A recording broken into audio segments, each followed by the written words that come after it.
Hi guys, it's me Kuya Enlo. Nandito ako ngayon kay Diwata. Titikman natin ang pares niya kung masarap talaga. Diba?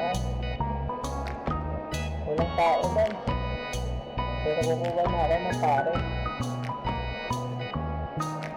At syempre, kailangan natin ng panula. Kaya kukuha din tayo ng egg. Ayan. Tara guys, kain na tayo. At syempre, habang kumakain ako, kalimutan mag-subscribe para mas marami pa tayong makainan at masundahan.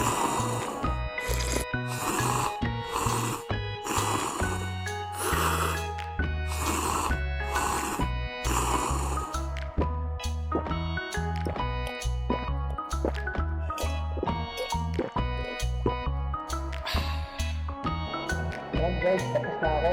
Siyempre tayo sunod na kakain. Samahan niyo ako.